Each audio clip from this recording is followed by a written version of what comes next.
When Black Sheep Squadron first hit American television screens in 1976, few viewers knew that behind its adrenaline-filled dogfights and rebellious pilots lay a much darker, more complicated truth. The show, centered around the real-life Marine Corps ace Gregory "Pappy" Boyington, wasn't just another war drama. It was a series built on defiance, loss, and the fragile line between heroism and self-destruction. What began as a story of misfit pilots flying through Pacific skies would soon mirror the turbulent lives of the men who inspired and portrayed them. Before the cameras ever rolled, Boyington had already lived through the kind of tragedy that no Hollywood script could fully capture. The real man behind the myth. Before Black Sheep Squadron became a television phenomenon, there was a real man whose life was far more turbulent than anything seen on screen. Gregory "Pappy" Boyington wasn't born into privilege or destiny. He built his legend out of defiance and sheer will. Born on December 4, 1912, in Coeur d'Alene, Idaho, Boyington grew up during a time when aviation was still a daring dream. He studied aeronautical engineering at the University of Washington, where he learned the mechanics of flight before he ever touched the controls of a combat plane. But what truly defined him was not his education. It was his appetite for risk. From the moment he enlisted in the U.S. Marine Corps, Boyington was known as a man who couldn't stand still or follow rules for long. His early years in the military were marked by constant friction with superiors. He questioned orders, pushed limits, and often crossed lines that few others dared to. Yet that same rebellious streak made him an extraordinary pilot. In 1941, before the U.S. entered World War II, Boyington left the Marines to join the American Volunteer Group in China, better known as the Flying Tigers. There, flying missions against Japanese aircraft, he developed the deadly instincts that would later make him a legend. It was also in those skies that he first witnessed the brutal, chaotic side of war, a reality that stripped away all the glamour often attached to military service. When the United States officially joined the war, Boyington returned home, rejoined the Marine Corps, and was assigned command of a struggling unit, the VMF 214 Squadron. It was a group of pilots transferred from various other squadrons, men considered unfit, insubordinate, or unreliable. They were outcasts within the military system, exactly the kind of men Boyington understood. He molded them into what history would remember as the Black Sheep. Under his unpredictable leadership, the squadron achieved remarkable combat success in the Solomon Islands, Munda, and Bougainville campaigns. Within months, they became one of the most feared fighter groups in the Pacific. Boyington claimed 28 confirmed kills, a record that placed him among the top American aces of the war. But behind the victories was a man unraveling. His heavy drinking became both his escape and his curse. Fellow pilots later recalled that Pappy was brilliant in the cockpit but reckless on the ground. On January 3, 1944, during a mission over Rabaul, his luck finally ran out. His plane was hit, and he was captured by Japanese forces. For 20 months, Boyington disappeared into the silence of prisoner-of-war camps.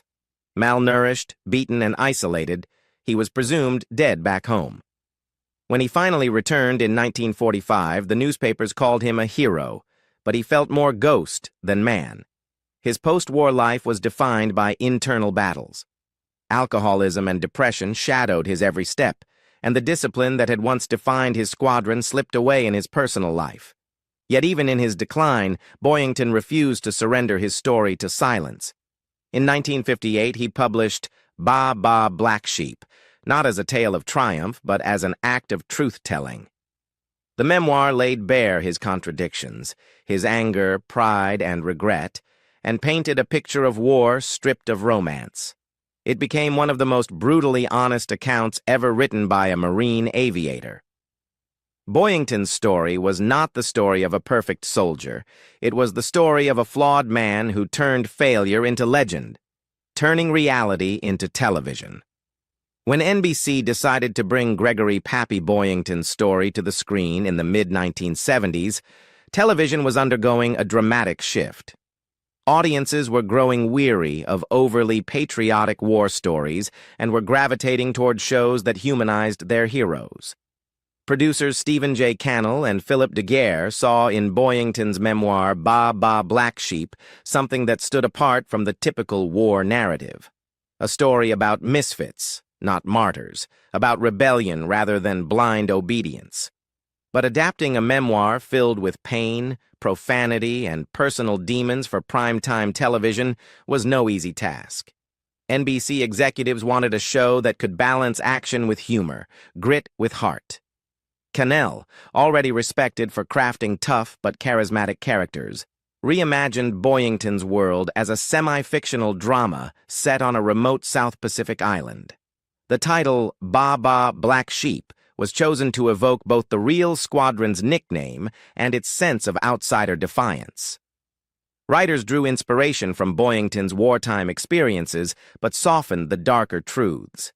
His alcoholism, psychological scars, and occasional volatility were toned down into quirks of a lovable rogue. The network needed a hero that families could root for, not one who reminded them of the broken men returning from Vietnam. Casting the right actor became the defining challenge. The producers wanted someone rugged, credible, and magnetic, a man who could command respect without needing to shout. Robert Conrad, best known for his role in The Wild Wild West, fit that image perfectly, but his off-screen reputation made executives nervous.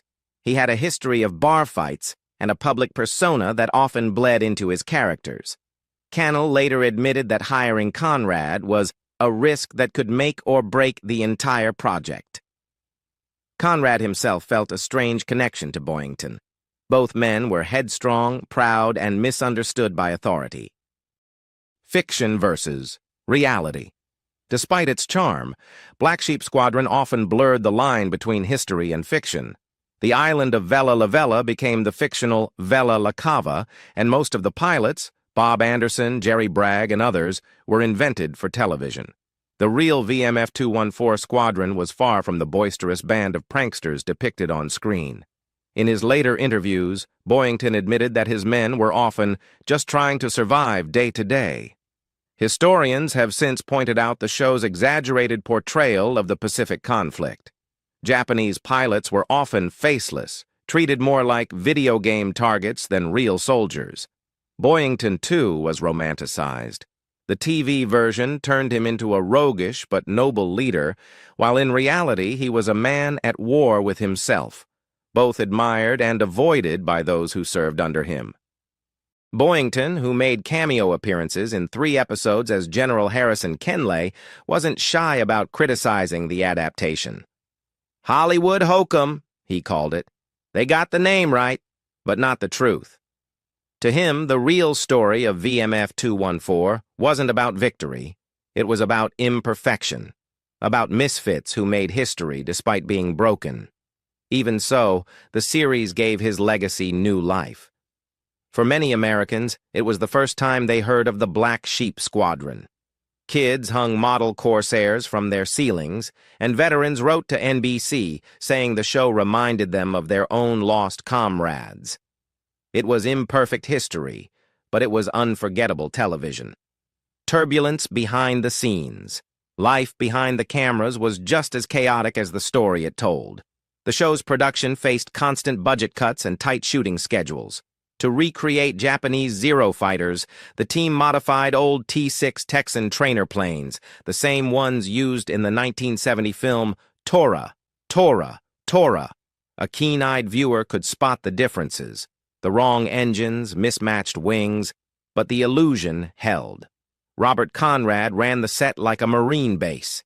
Cast members recalled his military-style discipline, arriving early, rehearsing hard, and refusing to tolerate laziness. Some found it inspiring, others found it exhausting. Dirk Blocker, who played Jerry Bragg, once admitted that Conrad didn't just act like a leader, he was one. But tragedy wasn't far away.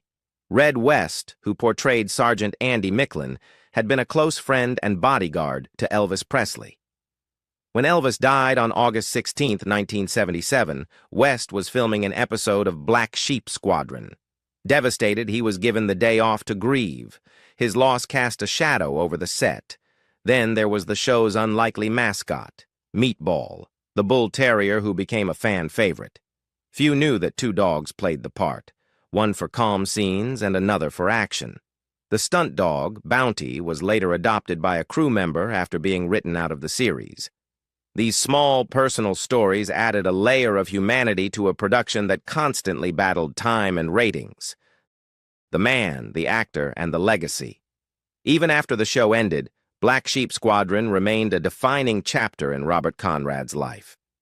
He continued to act through the 1980s and 90s, but the role of Pappy Boyington haunted him. Like the real Boyington, Conrad carried an air of defiance, a man forever fighting to prove himself. He produced and starred in High Mountain Rangers, 1988, bringing his sons Shane and Christian into the cast and his daughter Joan behind the camera. But by the 2000s, his once iron physique had begun to fail him. His final film credit came in 2002 with Dead Above Ground. Gregory Boyington lived long enough to see himself fade from the spotlight. He died in 1988 at 75, buried with full military honors at Arlington National Cemetery. Conrad passed in 2020 at 84 from heart failure, survived by 8 children and 18 grandchildren. Their lives, though separated by generations, mirrored each other. Two men marked by strength, rebellion, and quiet regret. Meanwhile, the real VMF 214 Squadron never disappeared. After World War II, they continued to serve in Korea, Vietnam, Iraq, and Afghanistan, evolving with each era of aviation, from F-4U Corsairs to today's F-35B Lightning II jets stationed in Yuma, Arizona. What began as a band of black sheep became one of the most resilient units in the U.S. Marine Corps. The unfinished flight. When fans revisit Black Sheep Squadron today, they often describe a bittersweet sensation, a haunting mix of nostalgia and melancholy. The show may have disappeared from network television in 1978, but its presence still lingers like the sound of a distant engine fading into the clouds. For those who grew up watching Gregory Pappy Boyington and his crew of misfit pilots, it wasn't just another war drama. It was a story about imperfection, redemption, and the fragile brotherhood that forms under pressure. The planes, the battles, and the humor were only surface elements. What truly gave the show its heartbeat were the broken men behind those cockpits, soldiers who were more human than heroic, learning how to fight not just the enemy, but their own demons. Boyington himself captured that spirit long before television dramatized it. "We weren't heroes, just survivors of brutal decisions," he once said. That statement transcended his own life. It became the moral compass of the series. The show didn't glorify war, it acknowledged its absurdity. Every sarcastic quip, every argument between the pilots, every mission gone wrong carried a weight of realism beneath the fiction. They laughed because if they didn't, they'd collapse under the burden of fear. That blend of gallows humor and grit made the series stand out from the polished heroics that dominated post-war entertainment. For all its creative liberties, Black Sheep Squadron offered something raw and unfiltered, a glimpse into how history is rewritten by memory. The real VMF 214 Squadron continued long after the cameras stopped rolling, evolving from Corsair propeller planes to F-35B stealth jets. The men who once wore leather jackets and joked about being black sheep became symbols of American perseverance. Yet, as their real-life stories faded into history, the television version became the enduring myth, a mixture of fact, fantasy, and emotion that continues to define how audiences remember them. Even decades later, the show still resonates in reruns and retrospectives on military networks. Younger viewers discover it not as a war story, but as a time capsule of 1970s television, where budget constraints met genuine passion, and where history was retold with both courage and contradiction. It reminds audiences that legends don't have to be perfect to be inspiring. Some are born out of mistakes, stubbornness, and survival. Robert Conrad passed away in 2020, and with him went one of the last living links between Hollywood and Boyington's legend. But the legacy of both men remains inseparable. Two stubborn souls who refused to play by the rules, each in his own arena. Their collaboration, though imperfect, gave the world something unforgettable, a story about what it truly means to be human under fire. Today, when a corsair roars across an air show or an old veteran salutes at a memorial, that echo of the black sheep spirit still endures.